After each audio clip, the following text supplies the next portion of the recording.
Hi, Kevin Blanch. I want to talk about the Dow crossing 12,000 today and my site BLANCH-SCHWARZ.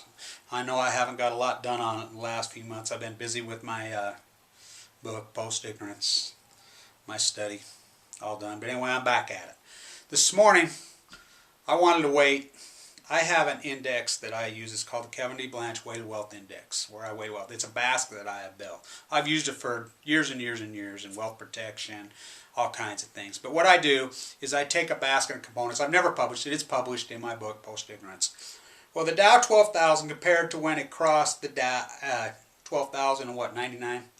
Anyway, so I've done a compare. I use my Weighted Wealth Index. And the Dow 12,000 today is really about 4,200. Seriously, 4,200. I ain't kidding. I could prove to you and show you this. Look. In 1999, I use gold and oil, which are the traditional weights by wealth protection guys and any good economists. That's the tools they've used for years and years and years and years. Okay, I've expanded my basket. I use gold, I use oil, I use medium income, I use real estate, median price of a house. I use a whole broad, and it's not equally weighted. I use it in the more context, in the reality of what people really spend. I don't care if you're wealthy or philanthropist. I don't care if you're a so-called medium income around the world, because we don't have any of those here in the United States. I mean, we're either rich or poor, and I'm not rich. So in the context of what you really spend on your money. So I've weighted this. Well, okay, in 1999, when did the Dow cost 12,000 before, gold was $265 an ounce. Oil was $14 an ounce. Median price of a house, even though we've had the drop, today is still well over double. It's about 125%.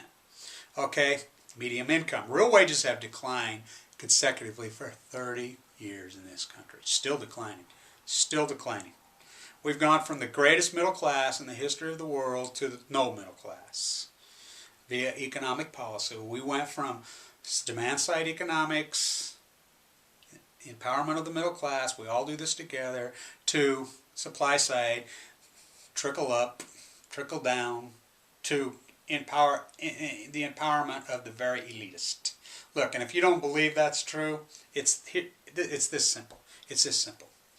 1975, the average athlete in the United States, Major League Baseball, was gargantuous. The average Major League Baseball player in 1975 made less than 3 times the average working class American. Average working class American made about $15,000 a year, which in real wages, in real terms today, would be right around $87,000 a year. Okay, that was average. Now what's our median income in America? I think it's, 32, 33. Where I live in Utah, it's even lower than that. And that's without weighting the illegal immigration situation in here, which I do weight that in. I put it in. I equate between 10 and 20 million illegals into the equation, which surely isn't their fault. They're being exploited. Again, it's the empowerment of the 1%. So, as I blend this all together, and I weighted it this morning, I come up with a number of 4,212. That is what the Dow is. Now in my site, I take 40 different countries and investment, and like I said, I step back, like my favorite artist, Malay, as a wider perspective. I was at the MoMA here just a couple weeks ago. The Abstract Impressionism show was there, and I was thinking a lot about when these guys did it, and I was thinking a lot about Pollock and Gorky and de Kooning and all this magnificent art they made in this movement that we had in, the 50s and the 60s, Warhol. And I thought a lot, and I was thinking, I've been thinking to myself the whole time, how much it plays into economics.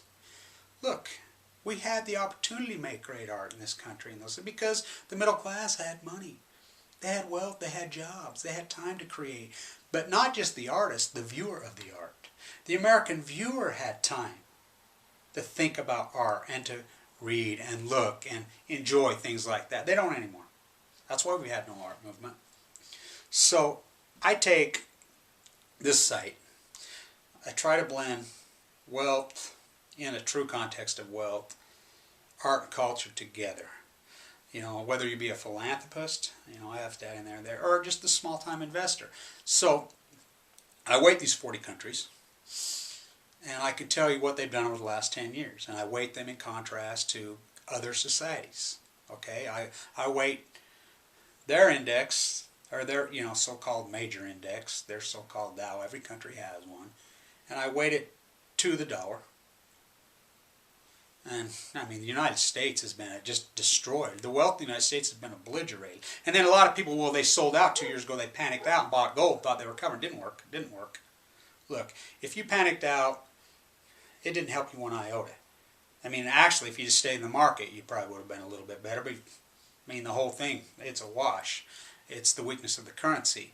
When I was in Manhattan, I believe in '98, I went to a meeting. I've spoke about this many times. And the president of the EU said, we hope one day to have the dollar equivalent to the euro. Who knew just a few years later it'd be $1.60. Well, if you're investing and you have wealth, this is paramount. I mean, you got to think about it. So the Dow 12,000 is not really Dow 12,000. The Dow is 4,200 in comparison to the first time it passed 12,000. We were rich in the late 90s. America was rich. America is poor now. You know, it's like a roller coaster. And we're at the bottom. We can't grab on anything.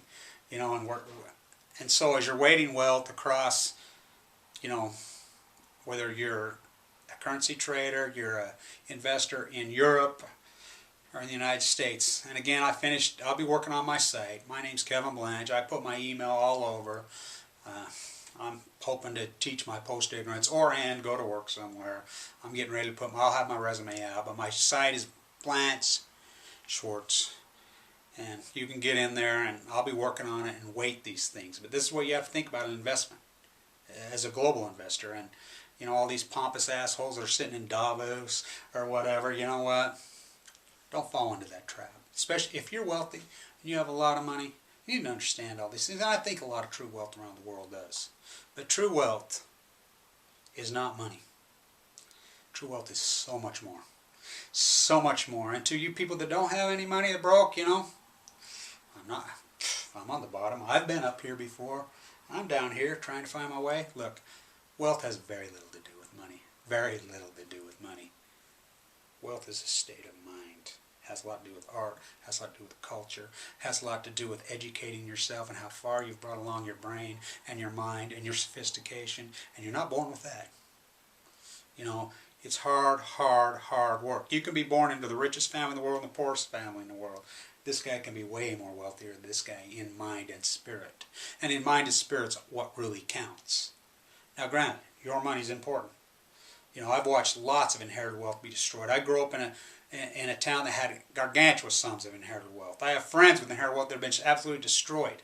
You know, it's sad. So, look, whether you're a young guy and you're drawing a trust and you've got a trust, or you're a rich person, just because you leave your money into an endowment or whatever, doesn't mean that's where it's going to go. It rarely goes there. You leave your money there because it becomes the people that are running it. It becomes a wink and a nod out the back door. That's what all these things do. So, stay with my site. I'm going to talk a lot about art investment, wealth investment, the mind investment, and weighting your wealth, and where your dollars really are, or your euros or whatever, and the strength of them, and your quality of life. Your quality of life with it, and you know, as far as what you do with your money and how to protect it. Not just, oh, go buy gold. I mean, that's way too simple, and that's not going to work. It will not work, and it has not worked. You think it's worked? It has not worked. Kevin Blanch, Dow 12,000, really 4,200 compared to when it crossed.